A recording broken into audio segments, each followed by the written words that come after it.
Alexandre Dubé. Il ne fait aucun compromis. Cube Radio. Cube Radio. Cube Radio.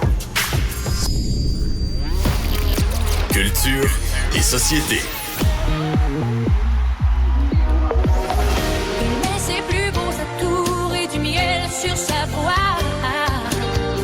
Toi, tu te fais velours et tes bijoux brillent sur toi.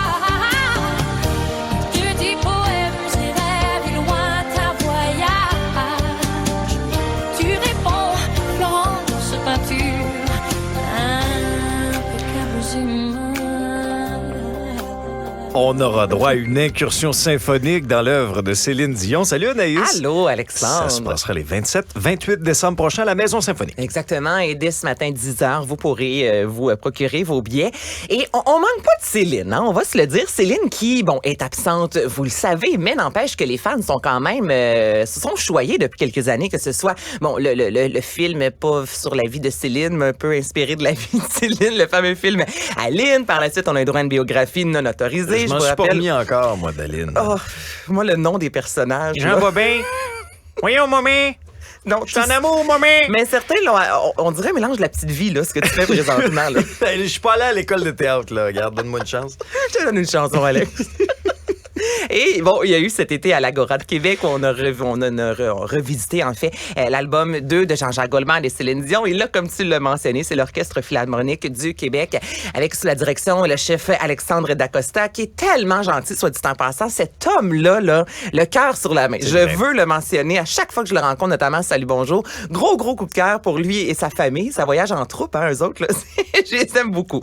Donc, au total, vous pourrez voir 6 solistes, dis-je bien, sur scène, une vingtaine de chansons de Céline, les plus grands classiques. Ne manquez pas ça si vous aimez Céline Dion. Avec l'orchestre symphonique, ça amène toujours, c'est un autre niveau, ça donne une nouvelle dimension et on ne veut pas dénaturer. C'est ce qu'on lit notamment aujourd'hui dans le Journal de Montréal. Donc, on va vraiment revisiter l'œuvre de Céline Dion. On ne dénature pas, mais on amène une petite touche différente, je vous dirais. Alors, comme tu l'as mentionné, ce sera prochainement à la maison, à la Place des Arts. Et je cherchais mon mot. La Maison Symphonique. Mais voilà. Qui est une salle magnifique. Je suis allé pour la première fois cette année avec Mme Dubé. C'est extraordinaire. Wow. Tu vraiment. entres dans cette salle-là, puis t'es imprégné de quelque chose instantanément. Faut chuchoter.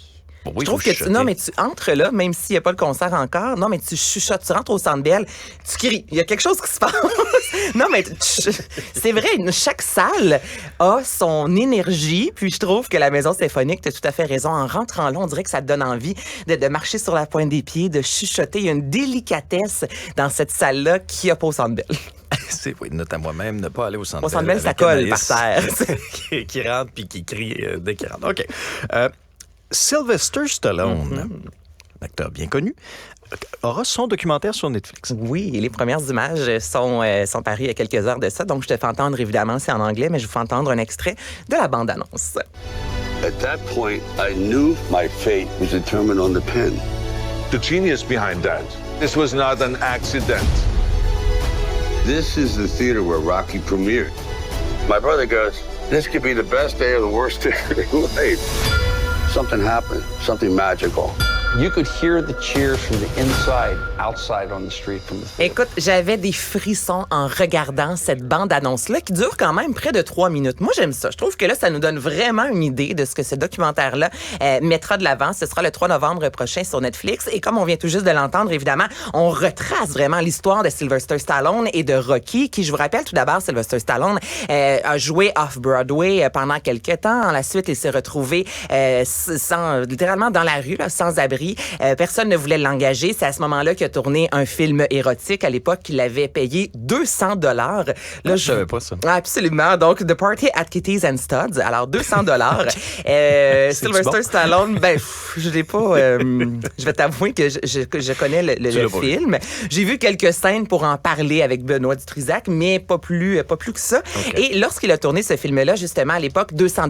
Par la suite, il a écrit le film Rocky, puisque personne ne voulait l'engager. Et lorsque Rocky est devenu un méga succès, vous comprendrez que ce film-là était de retour sous le nom de L'étalon italien. Donc maintenant, vous pourrez aller sur un moteur de recherche et en apprendre davantage sur l'avant Rocky de Sylvester Stallone. Et dans ce documentaire-là également, il parle beaucoup de sa famille, disant que lorsque tu es un acteur et que tu connais autant de succès, bien souvent, et la famille passe à côté et avec le temps, il dit, je me rends compte à quel point j'ai négligé ma femme, j'ai négligé mes filles. Donc, il y a tout aussi ce côté-là, l'envers de la médaille, l'envers du succès. Ça a vraiment, mais vraiment l'air bon. Et je suis pas la plus grande fan là, de Sylvester Stallone, mais c'est au-delà de Rocky, de tous les films. Donc, 3 novembre prochain, ne manquez pas ça.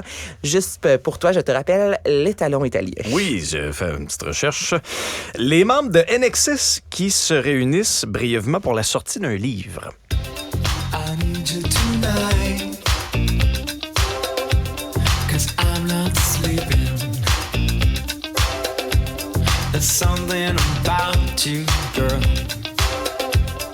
Need You Tonight, cette chanson-là qui a connu plusieurs vies. Moi, évidemment, lorsque j'entends, je te dis évidemment parce que je suis de la génération de Coyote Ugly, donc sur le bord, j'associe cette chanson-là à l'acteur en chess. J'ai pas le choix de le mentionner. Je sais que je ne suis pas... L'Italian Style. Exactement. Oui, okay, donc, le 21 octobre prochain, nouveau livre mettant de l'avant, justement, la carrière de cette formation-là qui a plus de 35 ans derrière la cravate, justement. C'est la première fois que les membres se rencontraient depuis 2017. Lettres d'amour, donc c'est le titre en français de ce livre-là. Et petite anecdote, le chanteur s'est enlevé la vie en 1997, Michael Hutchence. Et 2 semaines avant de nous quitter, il était de passage ici au Québec. Donc, ça a été vraiment une de ses dernières apparitions télévisées avant son départ. Donc, c'est quand même, je trouve ça important de le dire qu'il était de passage ici même chez nous. Et là, à la demande de notre metteur en ondes, de notre producteur, Suicide Blonde, c'est ça, cette chanson-là. Il était comme, Anaïs, est-ce qu'on peut terminer avec cette pièce? Donc, pour les fans de NXS, sachez que vous pourrez vous procurer le livre de 400 pages et écouter ça dans le tapis. Merci, Anaïs. Salut, Alexandre.